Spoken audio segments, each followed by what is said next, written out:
la estrecha llanura de Maratón, en el este de Grecia, se libra una batalla que cambiará el curso de la civilización occidental. En un bando, el ejército del Imperio Persa, la fuerza de combate más poderosa del mundo. En el otro, el ejército de Atenas, con la mitad de hombres, liderado por el famoso general griego Milcíades. Es una batalla de brillantez táctica frente a enormes obstáculos. Una batalla por el futuro de Grecia y la supremacía del mundo durante la antigüedad. Dos civilizaciones están a punto de chocar. Oriente contra Occidente, en la llanura de Maratón.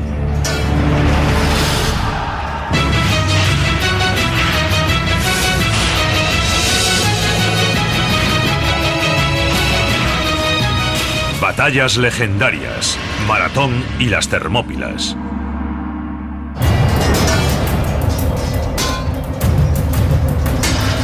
La muerte llega rápidamente.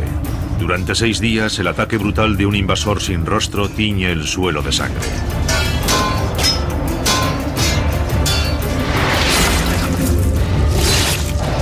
Los que no son aniquilados son esclavizados. El agresor es la infantería pesada del poderoso Imperio Persa.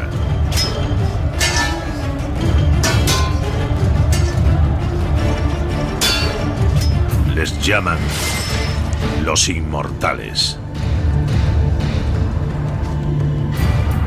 Las víctimas son los habitantes de la isla de Eubea, en la ciudad griega de Eritrea. 600 barcos de guerra persas habían cruzado el mar Egeo, arrasando las islas griegas que encontraban a su paso. Pero Eubea no es su destino final. Se dirigen a Atenas. Su objetivo, destruirla por completo.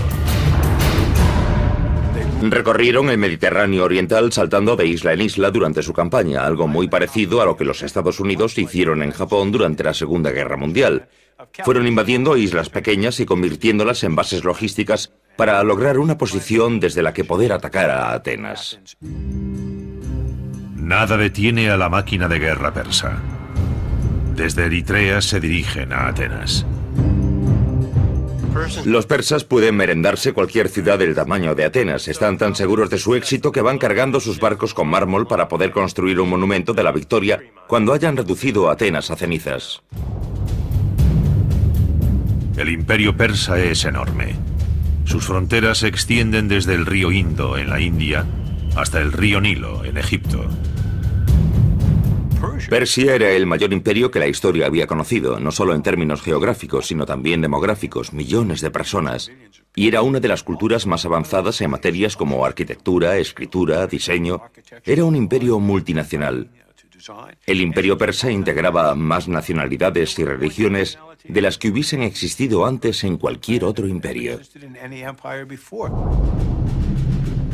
Por el contrario, Atenas es solo una más entre las heterogéneas ciudades-estado griegas.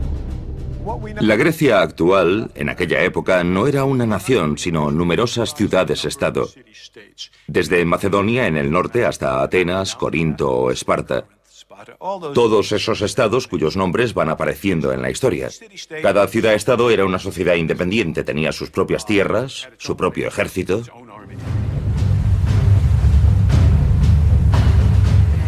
Pero a bordo de su buque de guerra, el comandante persa Dati solo tiene en mente una de esas ciudades-estado, Atenas. Está tan seguro de que logrará destruir esa histórica ciudad que su única preocupación es cómo va a destruirla.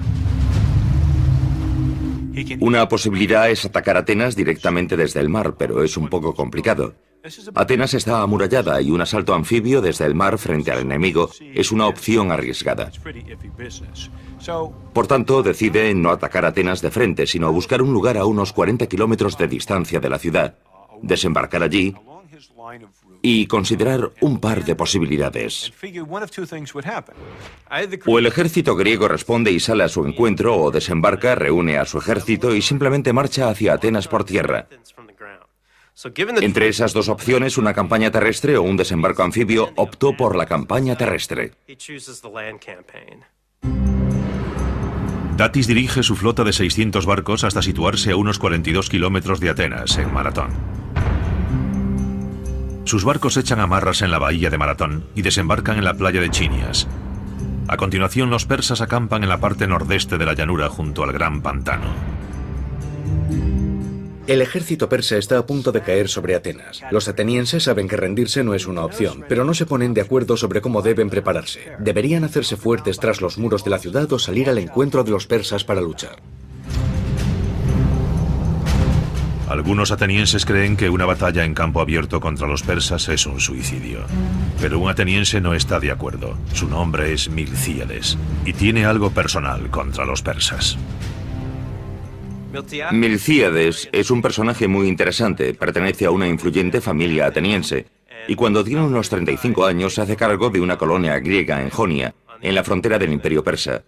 Gobierna como un tirano, por lo que es muy poco apreciado en Atenas. A finales del siglo VI a.C., el territorio de Milcíades en la península de Helesponto es absorbido por la expansión del Imperio Persa. Es obligado a hacer el servicio militar. Ahora blande una espada persa y debe luchar junto a sus conquistadores. Los persas pronto se expanden hacia el norte, cruzan el río Danubio e invaden Estitia, situada entre lo que hoy serían Europa del Este y Asia. Milcíades era el encargado de custodiar los puentes sobre el Danubio a los que el ejército persa había llegado para entrar en Estitia y continuar la campaña. Después de 3 largos años en Estitia, Milcíades decidió que ya había tenido suficiente. Milcíades nunca había tenido mucho aprecio por los persas e intentó que otros generales griegos acordasen quemar los puentes después de que Darío y su ejército los cruzasen para que muriesen de hambre o los matasen los escitas. Aquellos generales griegos no aceptaron su propuesta, pero los servicios de inteligencia de los persas se enteraron de la idea de Milcíades y, como podemos imaginar, aquello no les hizo demasiada gracia. Milcíades huye a Atenas, pero allí tampoco es bienvenido. Los atenienses aún recuerdan a Milcíades como un tirano y lo encarcelan a la primera oportunidad. 3 años después de su llegada a Atenas, Milcíades se enfrenta a la pena de muerte por tiranía, pero guarda un as en la manga. Sabe qué planean los persas.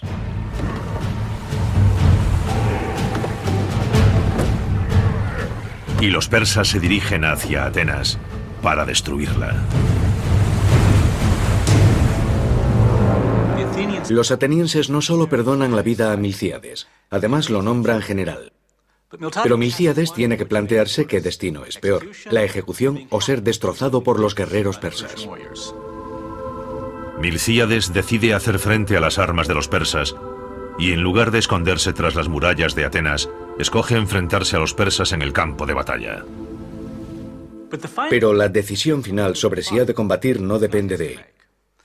La democracia ateniense también rige en su ejército. Y cuando surge la discusión sobre qué hacer en Maratón, la decisión depende de un consejo formado por 10 generales. Atacar o retirarse y tratar de conseguir ayuda de otras ciudades-estado griegas. El resultado de la votación es un empate. El voto decisivo corresponde a un hombre llamado Calímaco. Es el polemarca, un puesto simbólico del ejército ateniense. Milcíades explica apasionadamente a Calímaco: de ti depende que Atenas sea condenada a la esclavitud o se convierta en el mayor de todos los estados griegos. Si no luchamos, la democracia se resquebrajará y nos convertiremos en una presa fácil para los persas. Y convence a Calímaco, que vota a favor del ataque.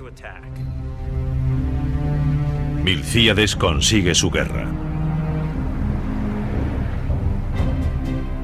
Dirige a todo el ejército ateniense, unos 10.000 hombres, 42 kilómetros hacia el este, hacia la llanura de Maratón.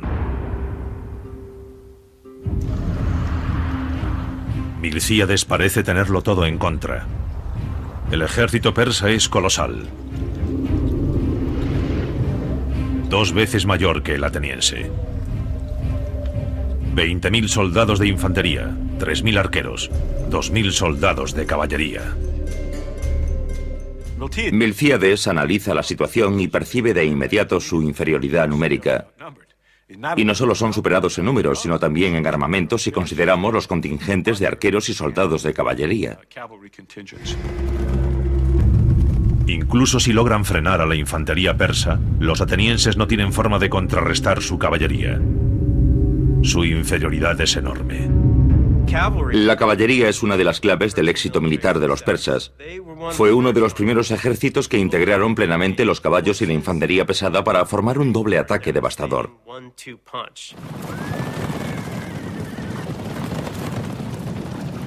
Así lograban dirigir a sus enemigos hacia la brutal potencia de las líneas de infantería.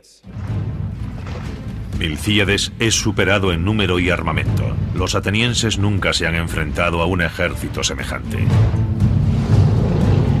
Pero han aprendido de algunos de los mejores guerreros de la antigüedad. Durante siglos, cada una de estas dos ciudades-estado griegas han derramado la sangre de la otra, pero 50 años antes de que Milcíades se enfrentase a los persas, surgió entre los vecinos griegos un conflicto que en última instancia daría lugar a la batalla de Maratón. En el año 540 a.C., 50 años antes de la batalla de Maratón, dos ciudades-estado griegas, Atenas y Esparta, se enfrentan en campo abierto. La rivalidad entre Atenas y Esparta es como un derbi futbolístico, pero en este caso con lanzas. Buscan constantemente cualquier ventaja que puedan lograr sobre su rival. Pero mientras que la mayoría de sus batallas son meras disputas regionales, en una de ellas se verán involucrados los persas y desembocará en la batalla de Maratón. Atenas es conocida como la cuna de la democracia.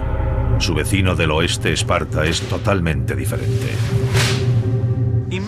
Si los marines de los Estados Unidos tuviesen su propio país, sería Esparta. Entrenan constantemente. Armas, tácticas, armaduras, prácticamente es todo lo que hacen. Y la relación entre atenienses y espartanos es muy inestable. A veces se ayudan mutuamente y a veces luchan. En ese momento gobierna Atenas un hombre llamado Hipias. Es muy impopular entre los aristócratas atenienses que planean un golpe de estado y derrocan a Hipias con la ayuda de unos inesperados aliados: los espartanos. El problema de recibir ayuda de los espartanos es que después no se van a casa sin más. Ese era entonces el problema de los atenienses, como deshacerse de los espartanos. Así que se levantaron en armas y expulsaron a los espartanos de Atenas. Era el año 540 a.C., la misma época del inicio de la democracia ateniense. ¿Y cuál es el problema? Que inevitablemente debían esperar el contraataque de los espartanos. Atenas cree que necesita un aliado para defenderse de Esparta y busca la ayuda del imperio persa. Aquí vemos como un pequeño estado griego trata de aliarse con un estado mayor, el imperio persa, para protegerse de la agresión de otro estado, en este caso Esparta.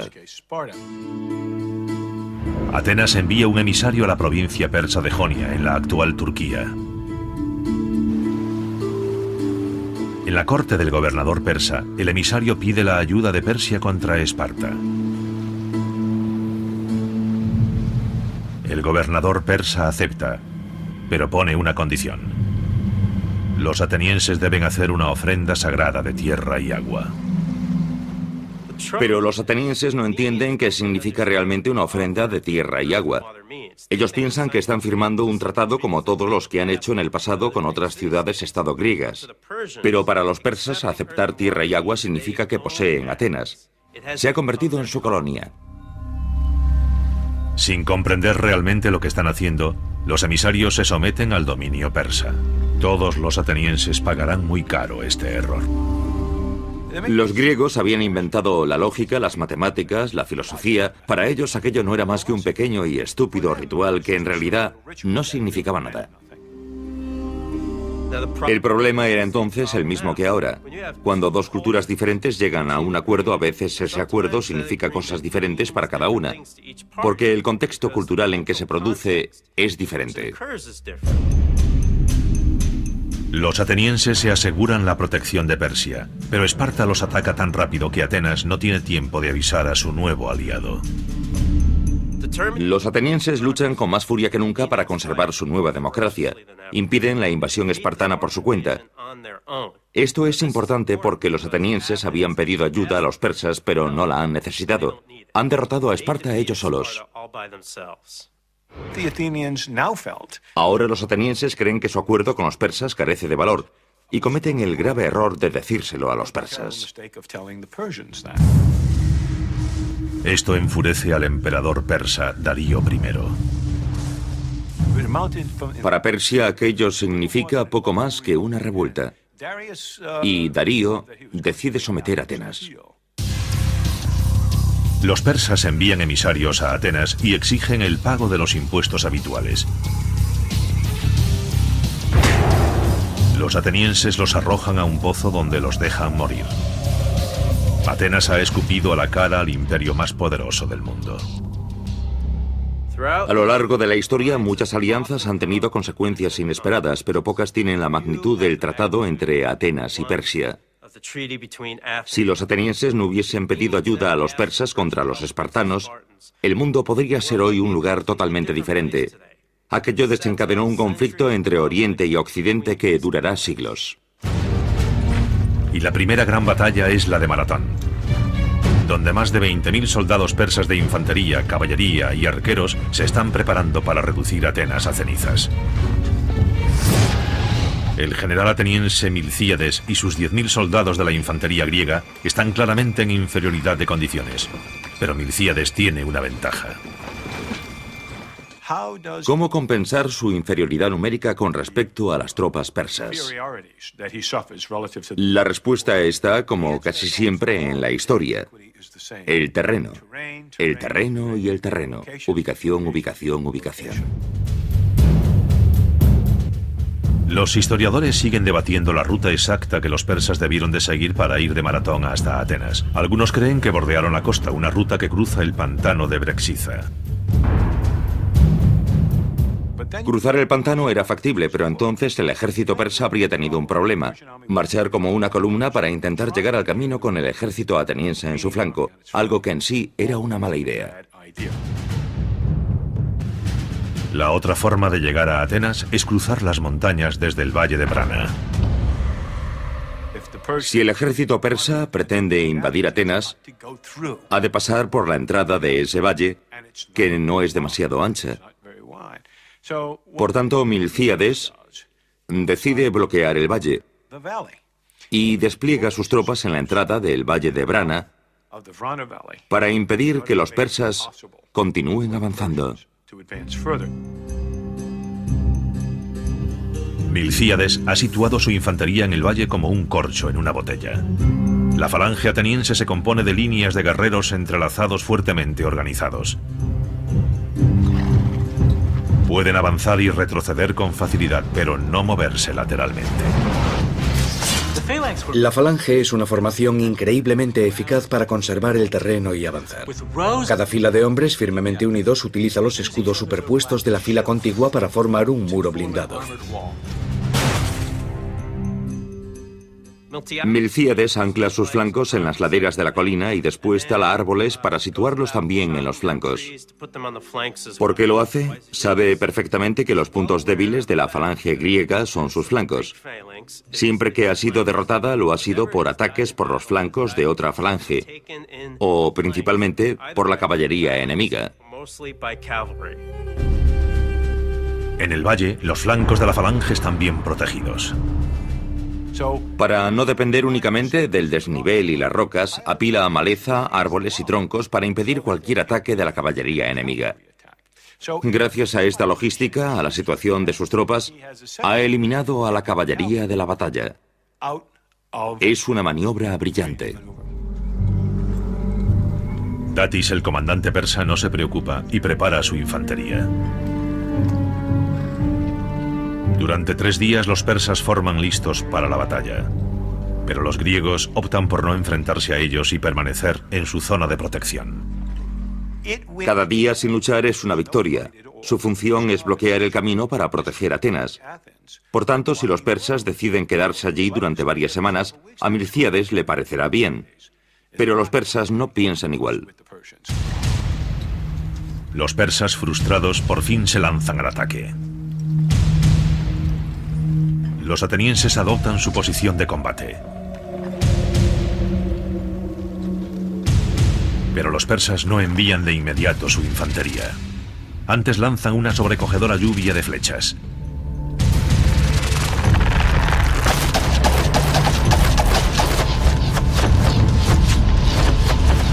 Los atenienses no tienen dónde ocultarse de los proyectiles.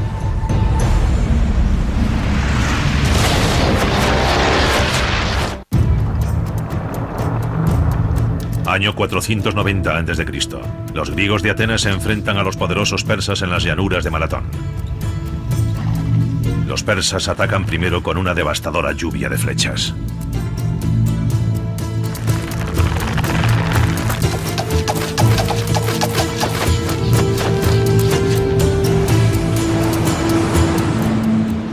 Imaginen aquel muro de proyectiles ocultando literalmente el sol y cayendo sobre los atenienses.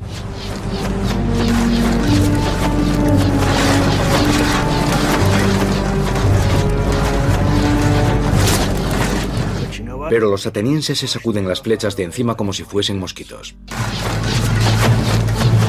Miles de flechas persas, pero muy pocas bajas atenienses. A pesar de que los persas los doblan en número, los atenienses encabezados por el general Milcíades se burlan de ellos. Los persas tienen una misión: atravesar el muro de soldados griegos, marchar hasta Atenas y reducir la ciudad a cenizas. Nadie sabe exactamente lo que ocurre a continuación. Cada historiador tiene una teoría sobre lo que sucedió en Maratón y por qué. Y eso sucede porque solo disponemos de una fuente, el historiador griego Heródoto.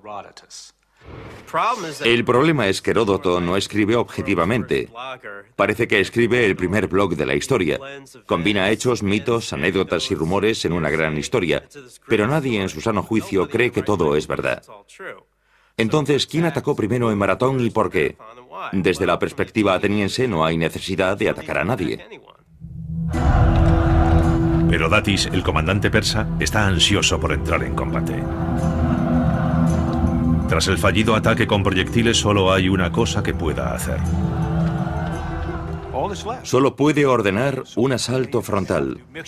Tendrá que ser un combate cuerpo a cuerpo. 10.000 soldados de la infantería ligera persa cruzan a la carga la llanura de Maratón. Les espera la falange ateniense, un muro de bronce de lanzas y escudos.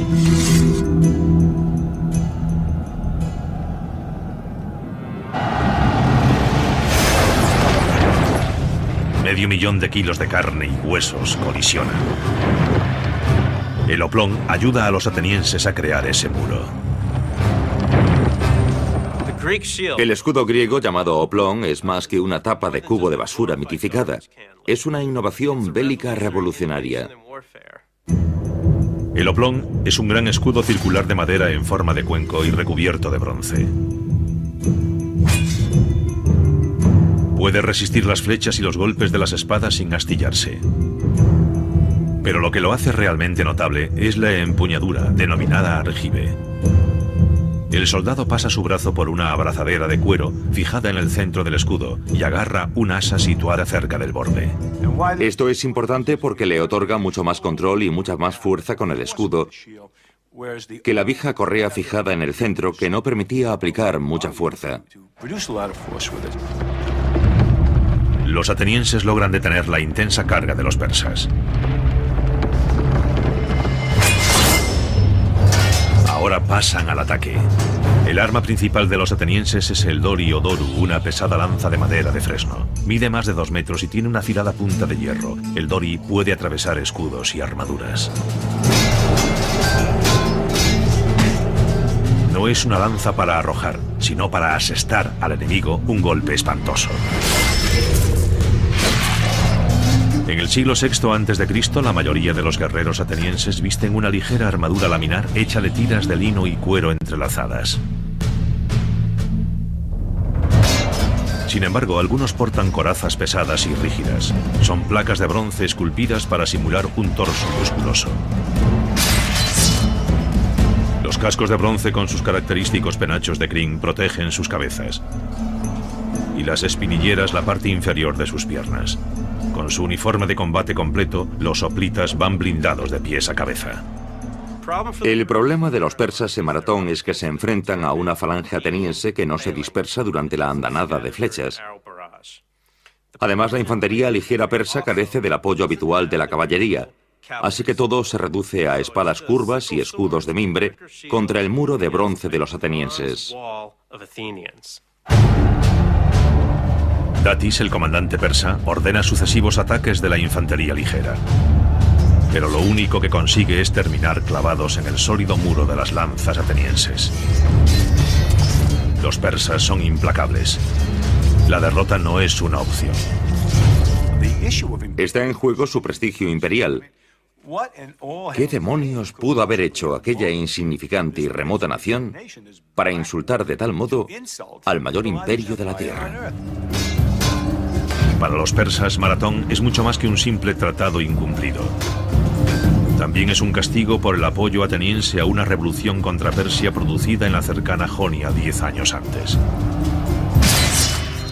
Jonia era una colonia griega de Atenas que en el año 540 a.C. fue absorbida como una provincia del imperio persa.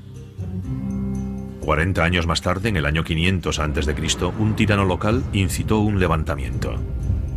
El pueblo de Jonia pidió ayuda a Atenas. Sus colonias consideraban a Atenas una especie de madre patria, y yo diría que Atenas también se consideraba así. Cuando sus colonias le pedían ayuda, enviaba tropas. Sin duda fue un error de primera magnitud, pero aquello fue probablemente lo que lo motivó todo. Desde luego, todo lo que sucedió después no puede explicarse por motivos prácticos. Los atenienses, junto a un contingente de Eritrea en la cercana Eubea, cruzan el mar Egeo para llegar a Jonia y atacan Sardes, la capital. Es otra ofensa ateniense que los persas nunca olvidarán.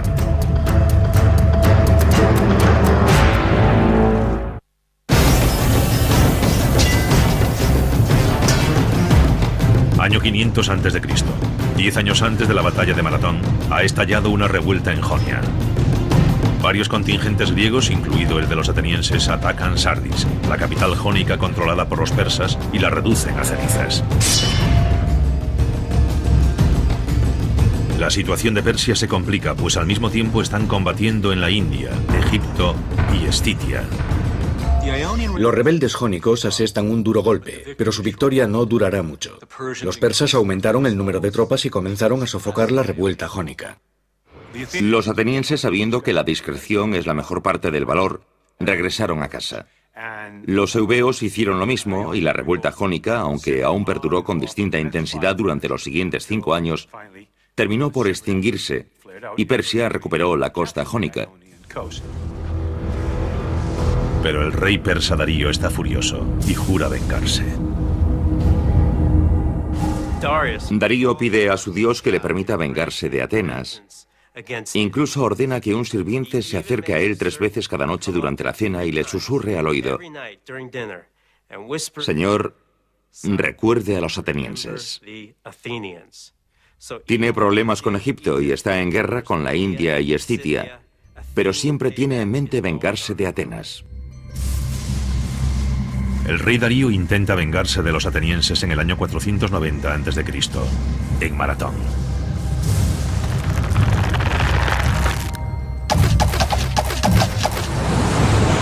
Pero hasta ahora los atenienses han sobrevivido a un ataque masivo de proyectiles persas.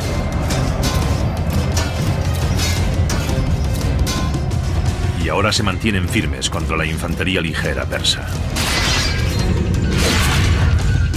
El general Milcíades ha posicionado brillantemente su fuerza defensiva. Ha situado las falanges griegas de infantería pesada en un estrecho paso entre las montañas, bloqueando así la ruta hacia Atenas. Los persas habían elegido el campo de batalla acampando en Maratón, pero los atenienses habían elegido el terreno con el fin de obtener una ventaja. Es un viejo truco. Pero da resultado. La infantería ligera persa ni siquiera logra hacer mella en el muro ateniense.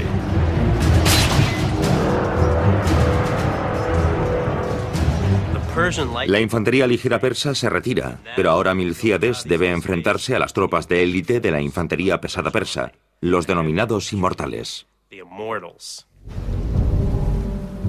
Los legendarios inmortales forman las tropas de asalto del imperio persa. Con el rostro oculto marchan a la batalla en completo silencio. Son la peor pesadilla de los atenienses. Además de su letal habilidad bélica, la presencia de los inmortales obliga a Milcíades a cambiar sus tácticas. Milcíades, a pesar de que ha preparado el campo de batalla con pericia para aprovechar cualquier posible ventaja, aún tiene algo en contra, y es la zona en la que se encuentra, que aunque es relativamente estrecha, sigue siendo demasiado ancha para las tropas de las que dispone. Lo que hace es debilitar su centro y desplazar las tropas adicionales. De esta manera, cuando analizamos el despliegue ateniense, vemos un ejército relativamente débil en el centro, pero con poderosas falanges a cada lado. Debilitar el centro de su falange es una apuesta muy arriesgada, pero no será la única de Milcíades. Decide adelantar sus tropas más allá de la protección del valle.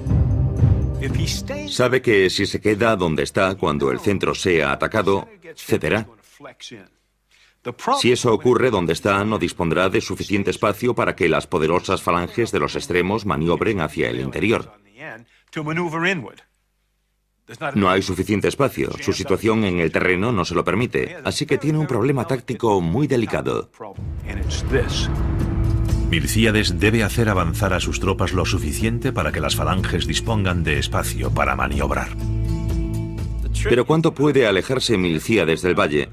Si no se aleja lo suficiente, sus flancos no podrán maniobrar. Si se aleja demasiado, los persas podrían superar sus flancos y rodearlos. Está tomando estas decisiones sobre la marcha y no sabrá cuánto puede alejarse hasta que no haya vuelta atrás.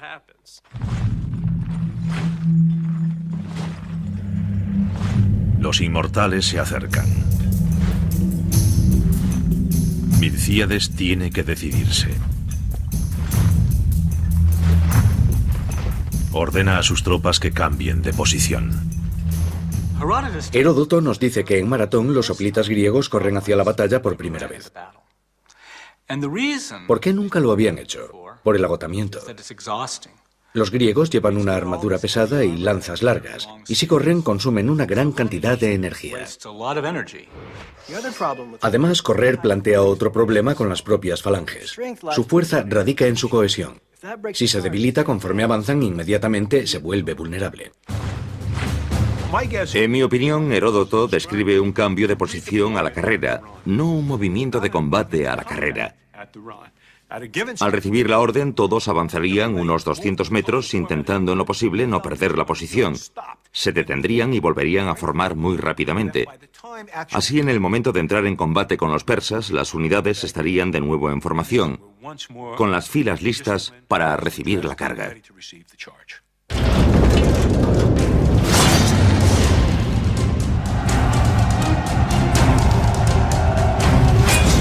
Los historiadores discrepan sobre muchos aspectos de la batalla de Maratón, pero todos coinciden en lo que sucede a continuación, un violento cataclismo.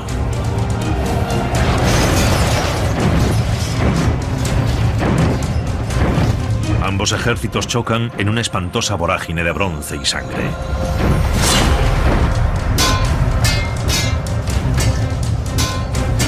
La batalla es tan intensa que algunos griegos hablan de visiones enloquecidas de guerreros fantasmales que se abren paso entre las líneas aniquilando hombres al azar.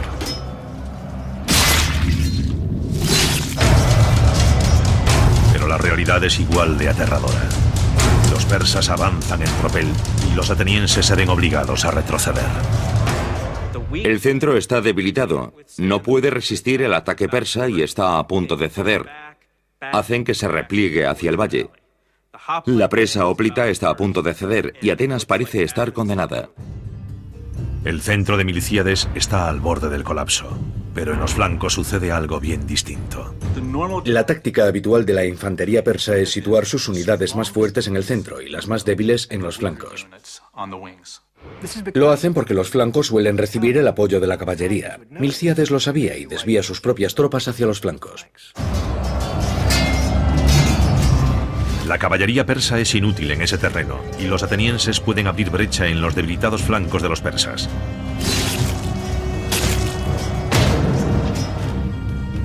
El centro de la línea ateniense sigue perdiendo terreno, pero los flancos resisten. Heródoto nos dice que justo antes del colapso del centro, fueron arengados por sus oficiales y contraatacaron.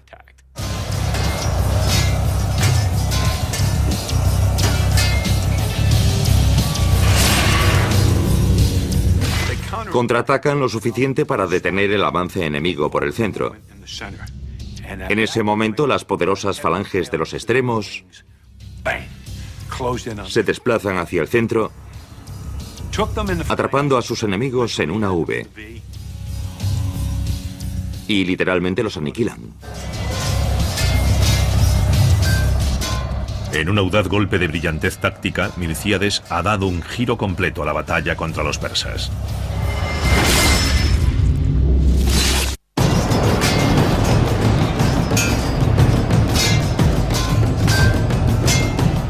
La batalla de Maratón se ha convertido en un baño de sangre persa.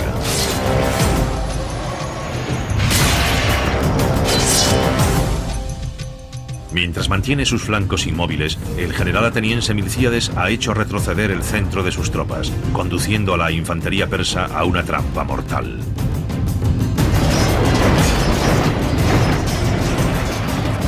Cercados por tres lados, no pueden maniobrar. Y el pánico cunde entre las tropas persas. Probablemente una de las causas de su pánico fue el propio caos de la batalla. Y algo que sucede a los hombres en combate sin importar lo bien entrenados que estén o lo disciplinados que sean. En ocasiones, el pavor se abre paso en su mente. Cuando eso sucede y el pánico cunde entre las tropas, todo ha terminado. No importa lo disciplinadas que sean las tropas, no hay forma de pararlo. Mueren más de 6.000 persas. Los atenienses pierden menos de 200 hombres.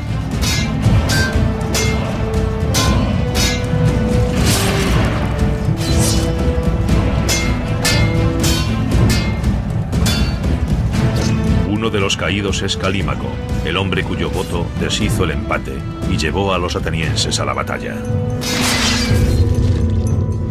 Hay quien considera Maratón como el primer ejemplo conocido de una maniobra de pinza o doble envolvimiento, pero no fue realmente así. Milcíades solo utiliza un contingente de tropas, no rodea completamente al enemigo. Los persas todavía disponen de una vía de retirada. Y la utilizan. Los persas huyen hacia la playa a la carrera. Es bastante improbable que los atenienses persiguieran de inmediato a los persas, porque los atenienses estarían completamente agotados. Lo más probable es que Milcíades y sus hombres descansasen hasta poder volver al ataque. Los persas tuvieron que tardar un tiempo considerable en recoger a sus heridos y sus caballos e intentar llevarlos hasta sus barcos. Podrían haber tardado varias horas, entre 8 y 10 horas. En ese tiempo los griegos pudieron descansar, formar de nuevo y empezar a, yo no diría a perseguir. Empezaron a marchar hacia la playa para obligar a los persas a huir. El combate estalla de nuevo cuando los soldados de la retaguardia persa intentan proteger la retirada.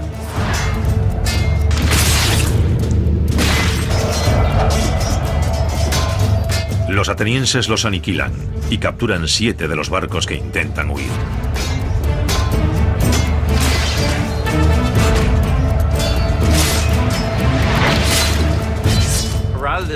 Heródoto cuenta que un soldado agarra un bote con su mano izquierda y los persas se la cortan para huir.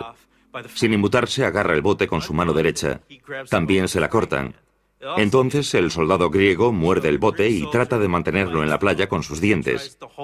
Este es el tipo de hipérbole muy propia de Heródoto. Los atenienses aniquilan a la infantería persa, pero el peligro aún no ha desaparecido. Los persas no ponen rumbo a Asia, se dirigen directamente hacia Atenas. Milcíades envía un mensajero griego desde Maratón hasta Atenas para que informe de la victoria. El ateniense recorre los 41,84 kilómetros que separan Maratón de Atenas, llega a la plaza del pueblo, levanta las manos y dice Nike, que significa victoria, y cae muerto, quizás de un ataque al corazón o un derrame cerebral. Desde entonces llamamos maratón a una carrera de 26 millas o 41,84 kilómetros, la distancia entre Atenas y Maratón. Pero mientras el mensajero recorre ese primer maratón, Milcíades se da cuenta de que la batalla aún no ha terminado. Cuando Milcíades se da cuenta de lo que pretenden los persas, envía otro mensajero a Atenas para alertarlos. A continuación, reúne sus tropas para regresar a la ciudad a marchas forzadas. Es difícil imaginar el cansancio de aquellos soldados de infantería en ese momento, pero si pretenden salvar Atenas, tienen que seguir adelante. Los atenienses marchan durante toda la noche. Es difícil saber cuánto tiempo necesitarían los barcos persas para llegar desde Maratón hasta Atenas. Tendrían que recorrer por mar unos 100 kilómetros.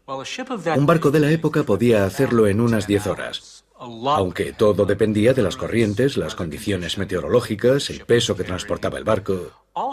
También es posible que algunos de los barcos hubiesen partido con la caballería hacia Atenas un día o dos antes.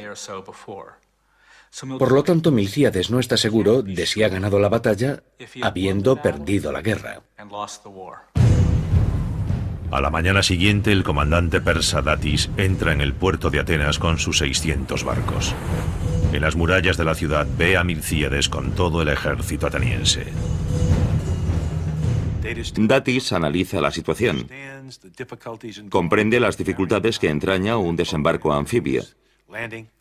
Lo piensa mejor. Se vuelve hacia su timonel y le ordena dar media vuelta y regresar a Persia. Atenas sigue siendo libre.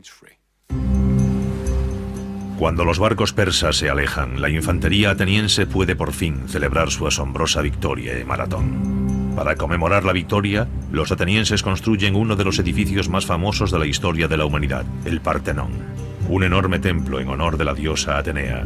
En sus paredes tallan 192 figuras, una por cada ateniense caído en Maratón. Tras la derrota en Maratón, Datis regresa a la corte del rey Darío. Hay quien opina que es ejecutado por su fracaso. Y aunque no hay pruebas de ello, eso es lo último que sabemos de Datis. Lo que sí sabemos es que Darío estaba furioso. Furioso porque, una vez más, aquel diminuto y bárbaro estado ha insultado al gran imperio persa y se ha salido con la suya.